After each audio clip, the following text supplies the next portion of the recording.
ಅಮಿತ್ ಶಾ ಅವರ helicopter landing ಮಾಡೋದಕ್ಕೆ ಅಂತ ಹೇಳಿ ರೈತನೋರ್ವನ ಹೊಲವನ್ನ ನಾಶ ಮಾಡಿಬಿಟ್ಟಿದ್ದಾನೆ. ರೈತನ ಹೊಲದ ಬಹುತೇಕ ಬದುಗಳು ಅಂತ ಏನು ನಾವು ಹೇಳ್ತೀವಿ, ಅಂಚುಗಳು ಅದೆಲ್ಲವನ್ನು ಕೂಡ ಒಡೆದು ಹಾಕ್ಬಿಟ್ಟಿದ್ದಾರಂತೆ. ಬಿಜೆಪಿಗರು ಇದನ್ನ ಮಾಡಿರೋದು ಅಂತ ಅಥವಾ ಸ್ಥಳೀಯ ಬಿಜೆಪಿ ಕಾರ್ಯಕರ್ತರು ಈ ಬಗ್ಗೆ ಕೇಳಿದ್ದಕ್ಕೆ ರೈತನಿಗೆ ಅವಾಚ್ಯ ಶಬ್ದಗಳಿಂದ ನಿಂದನೆ ಬೇರೆ ಮಾಡಿದಾರಂತೆ. ಜಗದೀಶ್ ಕರಡಿ ಎಂಬ ರೈತನ ಹೊಲದ ಬದುಗಳನ್ನ ನಾಶ ಮಾಡಲಾಗಿದೆ. ಎಳಕಲ್ ನಗರದ ನಾಗೂರು ರಸ್ತೆ ಬಳಿಯ ಹೊಲ ಇವರದು. ಬಾಗಲಕೋಟೆ ಜಿಲ್ಲೆ ಹುನಗುಂದ ತಾಲೂಕಿನ ಎಳಕಲ್ ನಗರ ಹೆಲಿಪ್ಯಾಡ್ ಬಳಿ ಸರ್ವೆ ನಂಬರ್ 111ರ ಹೊಲವನ್ನ ನಾಶ ಮಾಡಲಾಗಿದೆ. ಎಳಕಲ್ ನಗರ ಪೊಲೀಸ್ ಠಾಣೆಗೆ ದೂರನ್ನ ನೀಡಿದ್ದಾರೆ ರೈತ.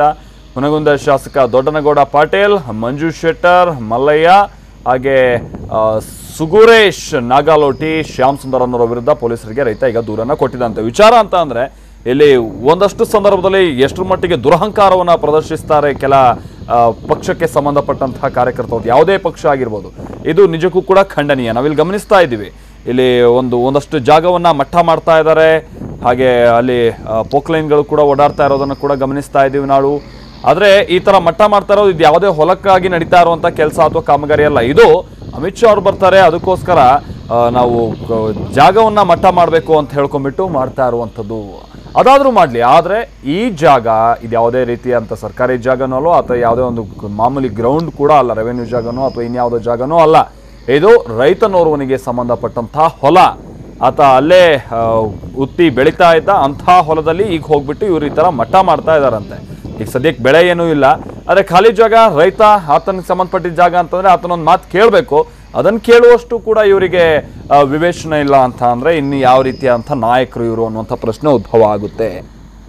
ರೋಡ್ ರೋಲರ್ನೆಲ್ಲ ತಂದಿಯಾರಲ್ಲ, ನಾವು ಗಮನಿಸ್ತಾ ಇದ್ವಿ, ಈ ಜಾಗವನ್ನೆಲ್ಲ ಮಟ್ಟ ಮಾಡುವಂತಹ ನಿಟ್ಟಿನಲ್ಲಿ ಇದೇ ಈ ರೈತನ ಸಿಟ್ಟಿಗೆ ಕಾರಣ ಆಗಿರೋದು. ಆತ ಸುಮ್ಮನೆ ಬಿಟ್ಟಿಲ್ಲ, ಸೀದಾ ಹೋಗ್ಬಿಟ್ಟು ಇದನ್ನ ಕಂಪ್ಲೇಂಟ್ ಕೊಟ್ಟಿದ್ದಾರೆ ಅಂತೇಳಿ ತಿಳಿದು ಬಂದಿದೆ. ಸ್ಥಳೀಯ ಶಾಸಕರು ಸೇರಿದಂತೆ ಕೆಲ ಕಾರ್ಯಕರ್ತರ ವಿರುದ್ಧವಾಗಿ ಇದೀಗ ಕಂಪ್ಲೇಂಟ್ ಕೊಟ್ಟಿದ್ದಾರೆ ಇವರು ಅಂತ ಹೇಳಿ ತಿಳಿದು ಬಂದಿದೆ.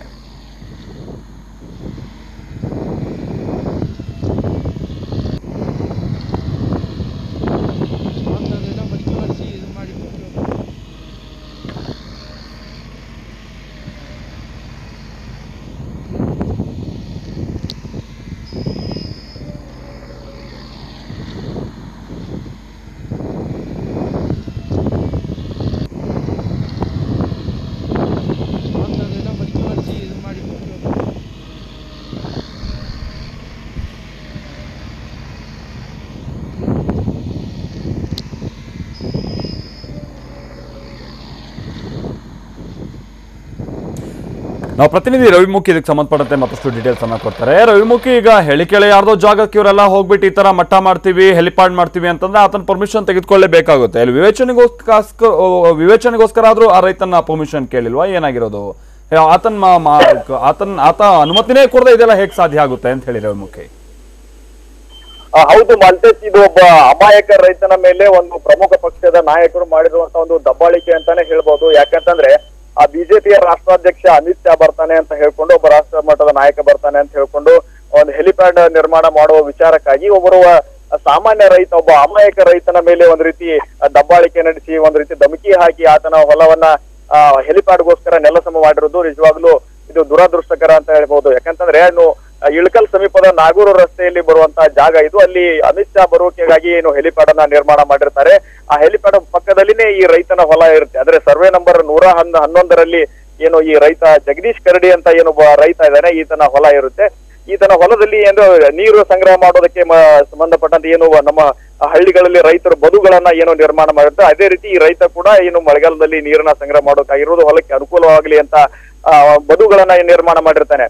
ಆ ಬದುಗಳನ್ನ ಇವರೆಲ್ಲ JCB ಯಂತ್ರ ಹಚ್ಚಿ ಸಂಪೂರ್ಣವಾಗಿ ನೆಲ ಸಮ ಮಾಡಿ ಅಲ್ಲಿ ನೆಲವನ್ನ ಸಮತಟ್ಟು ಮಾಡುವಂತಹ ಒಂದು ಪ್ರಯತ್ನ ಮಾಡಿದ್ದಾರೆ. ಇದೇ ಸಂದರ್ಭದಲ್ಲಿ ಇದನ್ನ ರೈತ ಪ್ರಶ್ನೆ ಮಾಡೋಕೆ ಹೋದ್ರೆ ರೈತನ ಮೇಲೇನೆ ಪುನಃ ಇವರು ದಬ್ಬಾಳಿಕೆ ನಡೆಸಿರುವಂತದ್ದು. ಅದರಲ್ಲೂ ಕೂಡ ಬೇರೆ ಯಾರು ಅಲ್ಲ, ಏನು ಹುನಗುಂದ ಮಾಜಿ ಶಾಸಕ, ಈಗ ಸದ್ಯ ಬಿಜೆಪಿ ಅಭ್ಯರ್ಥಿ ಆಗಿರುವಂತಹ ದೊಡ್ಡನಗೌಡ ಪಾಟೀಲ್ ಆಗಿರ್ಬೋದು, ಮತ್ತು ಆತನ ಕೆಲವೊಂದಿಷ್ಟು ಸಹಚರರು, ಸುಮಾರು ಒಂದು 4 ರಿಂದ 5 ಜನ ಸಹಚರರು ಏನಾದ್ರು ಆ ಸ್ಥಳದಲ್ಲಿ ಹೋಗಿದ್ರು. ರೈತ ಅದನ್ನ ಪ್ರಶ್ನೆ ಮಾಡಿದ್ದಕ್ಕೆ ಆತನ ಮೇಲೇನೆ ದಬ್ಬಾಳಿಕೆ ಮಾಡಿದ್ದಾರೆ, ಆತನ ಮೇಲೇನೆ ಹಲ್ಲೆ ಮಾಡೋಕೆ ಮುಂದಾಗಿದ್ದಾರೆ ಅನ್ನೋ ಮಾತನ್ನ ಈಗಾಗಲೇ ಸ್ವತಃ ರೈತ ಹೇಳ್ತಾ ಇದ್ದಾನೆ. ಮತ್ತು ಈ ಎಲೆಕ್ಷನ್ ಮುಗಿಲಿ, ಆಮೇಲೆ ನಿನ್ಗೆ ಏನ್ ಮಾಡ್ತೀವಿ ನೋಡೋಣ ಅಂತ ಏನು ಒಂದು ಗತಿ ಕಾಣಿಸ್ತೀವಿ ಅನ್ನೋ ನಿಟ್ಟಿನಲ್ಲಿ ಒಂದು ರೀತಿ ಧಮಕಿ ಹಾಕಿ ರೈತನಿಗೆ ಸಂಪೂರ್ಣವಾಗಿ ಬೆದರಿಸಿ ಆತನ ದಬ್ಬಾಳಿಕೆ ಮೂಲಕ ಆತನ ಹೊಲವನ್ನ ನೆಲಸಮ ಮಾಡಿಕೊಂಡು ತಮ್ಮ ಅಟ್ಟಹಾಸನ ಮೆರೆದಿದ್ದಾರೆ. ಒಬ್ಬ ರಾಜಕಾರಣಿ ಒಬ್ಬ ರಾಷ್ಟ್ರಾಧ್ಯಕ್ಷ ಬರ್ತಾನಂತ ಹೇಳ್ಕೊಂಡು ಒಬ್ಬ ರೈತನ ಮೇಲೆ, ಒಬ್ಬ ಬಡ ರೈತನ ಮೇಲೆ ಈ ರೀತಿ ಮಾಡೋದು ಎಷ್ಟು ಸರಿ ಅನ್ನೋ ಮಾತುಗಳು ಈಗಾಗಲೇ ಕೇಳಿ ಬರ್ತಾ ಇದೆ. ಅಷ್ಟೇ ಅಲ್ಲದೆ ಈ ಹುನಗುಂದ ಮಾಜಿ ಶಾಸಕರ ಮೇಲೆ, ಅವರ ಸಂಗಡಿಗರ ಮೇಲೆ ಎಲ್ಲರೂ ಕೂಡ ಈ ಸ್ಥಳೀಯ ಜನರು ಒಂದ್ ರೀತಿ ಈಗ ಚಿಮಾರಿ ಹಾಕ್ತಾ ಇರುವಂತದ್ದು ಮಾಲ್ತೇಶ್. ಓಕೆ, ಏನೀಗ ಜಾಗ ಬರೋ ಹಾಗೆ ಇಲ್ವಾ ರವಿ? ಈಗ ಸದ್ಯದ ಮಟ್ಟಿಗೆ ಅವ್ರು ಬೆಳೆ ಬೆಳಿಬೇಕು ಏನು ಎತ್ತ ಅಂತಂದ್ರೆ, ಯಾಕಂದ್ರೆ ನೀವು ಹೇಳಿದ್ರಿ ಆತ ಸ್ವಲ್ಪ ಉಳುಮೆ ಕೂಡ ಮಾಡ್ಕೊಂಡಿದ್ದ ಬೆಳೆ ಬೆಳಿಬೇಕು ಅನ್ನುವಂಥ ನಿಟ್ಟಿನಲ್ಲಿ ಅಂತೇಳಿ. ಈಗ ನೋಡ್ರೆ ಈ ತರ ಎಲ್ಲ ಅವಾಂತರ ಮಾಡ್ಬಿಟ್ಟಿದ್ದಾರೆ. ಹೀಗಾಗಿ ಸ್ಥಳದಲ್ಲಿ ಏನಾಗಿತ್ತು ಅಂತೇಳಿ ರವಿ? ಹೌದು ಮಾಲ್ತೇಶ್, ಅಂದ್ರೆ ಈಗ ಪ್ರಮುಖವಾಗಿ ಹುನಗುಂದ ಅಂತಂದ್ರೆ ಇದು ತುಂಬಾನೇ ಬಯಲು ಪ್ರದೇಶ ಇರುವಂತದ್ದು. ಇಲ್ಲಿ ಪ್ರಮುಖವಾಗಿ ಏನಾಗುತ್ತೆ ಅಂತಂದ್ರೆ ಯಾವುದೇ ನೀರಾವರಿ ಕೂಡ ತುಂಬಾನೇ ಕಡಿಮೆ ಈ ಭಾಗದಲ್ಲಿ. ಅಂದ್ರೆ ಮುಧೋಳ, ಬಾಗಲಕೋಟೆ, ಬೀಳಗಿ, ಜಮಖಂಡಿ ಭಾಗದ ರೈತರಿಗೆ ಹೋಲಿಸಿದ್ರೆ, ಅಲ್ಲಿಯ ಭೂಮಿಗೆ ಹೋಲಿಸಿದ್ರೆ ಅಲ್ಲಿ ಪ್ರಮುಖವಾದ ನದಿಗಳು ಹರಿಯುತ್ತವೆ. ಅಲ್ಲಿ ಸತತವಾಗಿ ಅಲ್ಲಿ ನೀರಾವರಿಯನ್ನ ಮಾಡ್ಕೊಂಡವರು ಬೆಳಿತಾರೆ. ಆದ್ರೆ ಹುನಗುಂದ ಭಾಗದಲ್ಲಿ ಮತ್ತು ಬಾದಾಮಿ ಪಕ್ಕ ಇಲ್ಲಿ ಬಯಲು ಭೂಮಿ ಇರುತ್ತೆ. ಯಾವುದೇ ರೀತಿ ಅವರಿಗೆ ನದಿಗಳ ಒಂದು ಮೂಲ ಕೂಡ ಇಲ್ಲ. ಈ ನಿಟ್ಟಿನಲ್ಲಿ ಬೀಳುವ ಮಳೆಯ ಸಂದರ್ಭದಲ್ಲಿನೇ ಅವರು ನೀರನ್ನ ಸಂಗ್ರಹ ಮಾಡಿಕೊಂಡು ಅದೊಂದು ಸಮತಟ್ಟಾದ ಭೂಮಿಯನ್ನ ನಿರ್ಮಾಣ ಮಾಡಿಕೊಂಡು ಬದುಗಳನ್ನ ನಿರ್ಮಿಸಿಕೊಂಡು ಅಂತರ್ಜಲ ಹೆಚ್ಚಿಕೊಳ್ಳುವಂತ ಪ್ರಯತ್ನ ನಿಟ್ಟಿನಲ್ಲಿ ಅಲ್ಲಿ ಒಂದು ಬದುಗಳನ್ನ ನಿರ್ಮಾಣ ಕಾರ್ಯ ಹುನಗುಂದ ಭಾಗದಾದ್ಯಂತ ಹೆಚ್ಚಾನೆಚ್ಚು ನಡೆದಿರುವಂತದ್ದು. ಅಲ್ಲಿ ಹೊಲಗಳ ಪ್ರತಿಯೊಬ್ಬ ರೈತರ ಹೊಲದಲ್ಲಿರುವಂತಹ ಬದುಗಳು ತುಂಬಾನೇ ಪ್ರಮುಖವಾದ ಒಂದು ಪಾತ್ರ ವಹಿಸಿರುತ್ತವೆ. ಆ ನಿಟ್ಟಿನಲ್ಲಿ ಆ ಬದುಗಳ ತೇವಾಂಶನ ಹೀರ್ಕೊಂಡು ಅಲ್ಲಿ ಈ ಸಂದರ್ಭದಲ್ಲಿ ಉಳುಮೆ ಮಾಡುವುದಂತಾಗಿರ್ಬೋದು, ಭೂಮಿಯನ್ನು ಹದ ಮಾಡುವಂತಹ ಕಾರ್ಯಗಳು ಇನ್ನು ಮುಂದೆ ಸ್ಟಾರ್ಟ್ ಆಗುತ್ತೆ. ಅಂದ್ರೆ ನೆಕ್ಸ್ಟ್ ಏನು ಮಳೆಗಾಲ ಸ್ಟಾರ್ಟ್ ಆಗುತ್ತೆ, ಆ ಸಂದರ್ಭದಲ್ಲಿ ಇನ್ನು ಮುಂದೆ ಉಳುಮೆ ಮಾಡಿಕೊಂಡು ತಮ್ಮ ಭೂಮಿಗೆ ಹೆಚ್ಚಿನ ಒಂದು ಫಸಲು ಬರಲಿ ಅಂತಂದು ರವಿ ನಿಮ್ ಜೊತೆ ಮಾತನಾಡ್ತೀನಿ. ರವಿ ಒಂದ್ ಸೆಕೆಂಡ್ ನಿಮ್ ಜೊತೆ ಮಾತನಾಡ್ತೀನಿ. ಮುನ್ನವೇ ಈ ರೀತಿ ಒಂದು ರೀತಿ ರವಿ ಒಂದ್ ಸೆಕೆಂಡ್ ನಿಮ್ ಜೊತೆ ಮಾತನಾಡ್ತೀನಿ. ಈಗ ಜಗದೀಶ್ ಕರಡಿ ಅಂದ್ರೆ ಈ ಹೊಲವನ್ನ ಕಳ್ಕೊಂಡಿದಾರಲ್ಲ, ಅವರ ಸಂಬಂಧಿ ಆಗಿರುವಂತವ್ರು ಶಂಕರ್ ಅವರು ನಮ್ ಜೊತೆಗೆ ಸಂಪರ್ಕದಲ್ಲಿದ್ದಾರೆ. ಶಂಕರ್ ಅವರೇ, ಈಗೇನು ಭೂಮಿ ಬರ್ಬೋದಾ ಈಗ? ಅಂದ್ರೆ ಬೆಳೆ ಬೆಳೆಯೋಕೆ ಲಾಯಕ್ ಆಗಿದೆಯಾ ಅಥವಾ ಇವರೆಲ್ಲ ಅದನ್ನ ಹಾಳು ಮಾಡ್ಬಿಟ್ಟಿದಾರ, ಏನ್ ಕತೆ ಅಂತ ಹೇಳಿ?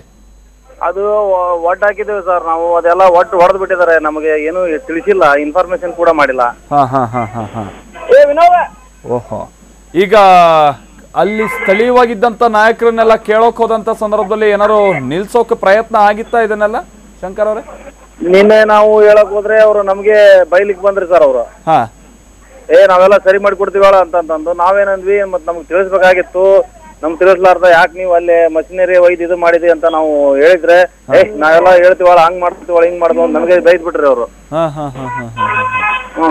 ಅಲ್ಲ, ಎಲ್ಲ ನಿಮ್ ಪರಿಚಯಸ್ಥರನ್ನ ಕಾರ್ಯಕರ್ತರು ಆ ಸಲ್ಗೆಲ್ ಏನಾದ್ರು ಹೇಳಿರೋದ, ಏನ್ ಕಥೆ ಇದು ಶಂಕರ್ ಅವರೇ? ಪರಿಚಯಸ್ಥರೇ ಯಾರು ಇಲ್ರಿ, ಅವ್ರು ಯಾರು ಬೇರೆ ಬೇರೆ ಬಂದಿದ್ರು ಅವರು. ಈಗೇನ್ ಕಂಪ್ಲೇಂಟ್ ಕೊಟ್ಟಿದ್ದೀರಲ್ಲ ಒಂದು 5-6 ಮಂದಿ ವಿರುದ್ಧವಾಗಿ? ಕೊಟ್ಟಿದೆ ಸರ್. ಧನ್ಯವಾದ ಶಂಕರ್ ಅವರೇ, ಟಿವಿ9 ಜೊತೆ ಮಾತನಾಡಿದ್ಕೆ. ಶಂಕರ್ ಅವ್ರು ಹೇಳೋ ಪ್ರಕಾರವಾಗಿ ಸ್ಥಳೀಯರು ಇದ್ರು, ಬೇರೆ ಬೇರೆ ಕಡೆಯಿಂದ ಬಂದಂತಹ ಕಾರ್ಯಕರ್ತರು ಕೂಡ ಇದ್ರಂತೆ. ತಡೆಯೋಕೆ ಹೋದ್ರೆ ನಿನ್ಗೆ ನಾನೆಲ್ಲ ವ್ಯವಸ್ಥೆ ಮಾಡ್ಕೊಡ್ತೀನಿ ಸುಮ್ಮನಿರು ಅಂತೇಳಿ ಬಾಯಿ ಮುಚ್ಚಿದ್ದಾರೆ. ಆದರೆ ಇವ್ರ ಜಮೀನು ಹೇಳ್ತಾರೆ, ನಮ್ಗೆ ರೈತರ ಪರವಾದಂಥ ನಮ್ಮದು ಸರ್ಕಾರ, ರೈತರ ಪರವಾಗಿ ನಮ್ಗೆ ಕಾಳಜಿ ಇದೆ, ರೈತರ ಮೇಲೆ ನಮ್ಗೆ ಕಾಳಜಿ ಇದೆ, ನಮ್ಮ ಏನಾದರೂ ಪಕ್ಷ ಅಧಿಕಾರಕ್ಕೆ ಬಂದರೆ ರೈತರ ವಿಚಾರಕ್ಕೆ ಸಂಬಂಧಪಟ್ಟಂತೆ ಏನೇನೆಲ್ಲ ಮಾಡ್ತೀವಿ ಅನ್ನುವಂಥದ್ದು ಎಲ್ಲವನ್ನು ಕೂಡ ಒಂದು ಲಿಸ್ಟ್ ಕೊಡ್ತಾರೆ. ಆದರೆ ಕನಿಷ್ಠ ಕಾಳಜಿನೂ ಇಲ್ಲದೆ ಇರುವಂಥ ಈ ಕಾರ್ಯಕರ್ತರು ಅಥವಾ ಈ ಥರದ ನಾಯಕರನ್ನು ನಂಬಿ ಅದು ಯಾವ ಗ್ಯಾರಂಟಿ ಮೇಲೆ ಓಟ್ ಹಾಕಬೇಕು ಅನ್ನುವಂಥದ್ದೇ ಇಲ್ಲಿರುವಂತಹ ಪ್ರಶ್ನೆ. ರೈತ ಪಾಪ ಕೇಳ್ಕೊಡ್ತಿದ್ದಾನೆ ಅಂದರೆ ಅಲ್ಲಿ ತೇವಾಂಶವನ್ನು ಇಟ್ಕೊಳ್ಳುವಂಥ ನಿಟ್ಟಿನಲ್ಲಿ, ಭೂಮಿ ತೇವವಾಗಿರಬೇಕು ಅನ್ನುವಂಥ ನಿಟ್ಟಿನಲ್ಲಿ ಅವರೆಲ್ಲ ಒಂದಷ್ಟು ವ್ಯವಸ್ಥೆಯನ್ನು ಮಾಡ್ಕೊಂಡಿದ್ರು. ಮುಂದೆ ಮಳೆಗಾಲ ಆರಂಭ ಆಗ್ತಾ ಇದ್ದಂತೆ ಆ ಸಂದರ್ಭದಲ್ಲಿ ಬಿತ್ತನೆ ಮಾಡೋದಕ್ಕೆ ಸಾಧ್ಯ ಆಗುತ್ತೆ ಅಂತ ಹೇಳ್ಕೊಂಡಿದ್ರು. ಆದರೆ ಅವ್ರು ಬಂದು ಅದೆಲ್ಲವನ್ನೂ ಕೂಡ ಹಾಳ್ಗೆಡಿರೋದಲ್ಲದೆ ಕೇಳೋಕೆ ಹೋದಂಥ ಸಂದರ್ಭದಲ್ಲಿ ಧಮಕಿ ಹಾಕ್ತಾರೆ ಅಂತ ಅಂದರೆ ಇನ್ನೇನು ರೈತರ ಪರವಾದಂಥ ಅಥವಾ ರೈತರ ಕಾಳಜಿ ಇರುವಂಥ ನಾಯಕರು ಇವರು ಅನ್ನುವಂಥ ಪ್ರಶ್ನೆ ಉದ್ಭವ ಆಗುತ್ತೆ. ಸಹಜವಾಗಿ ಕಂಪ್ಲೇಂಟ್ ಕೂಡ ಲಾಡ್ಜ್ ಆಗಿದೆ. ಪೊಲೀಸರು ಇದು ಯಾರೆಲ್ಲ ಕಿತಾಪತಿ ಮಾಡಿರೋರು ಅನ್ನುವಂಥ ವಿರುದ್ಧ ಕಠಿಣ ಕ್ರಮ ತೆಗೆದುಕೊಳ್ಬೇಕಿದೆ. ಟಿವಿ9 ಕನ್ನಡ ಯೂಟ್ಯೂಬ್ ಸಬ್ಸ್ಕ್ರೈಬರ್ಸ್ ಸಂಖ್ಯೆ ಈಗ ಬರೋಬ್ಬರಿ 1 ಮಿಲಿಯನ್. ಪ್ರೋತ್ಸಾಹಿಸಿದ ತಮಗೆಲ್ಲ ಹೃತ್ಪೂರ್ವಕ ವಂದನೆಗಳು. ಇಂಟ್ರೆಸ್ಟಿಂಗ್ ನ್ಯೂಸ್ ಹಾಗೂ ಸ್ಪೆಷಲ್ ಪ್ರೋಗ್ರಾಮ್ಸ್ಗಳ ಅಪ್ಡೇಟ್ಸ್ಗಾಗಿ ಸಬ್ಸ್ಕ್ರೈಬರ್ ಆಗಿ ಬೆಲ್ ಐಕಾನ್ ಅನ್ನು ಕ್ಲಿಕ್ ಮಾಡಿ.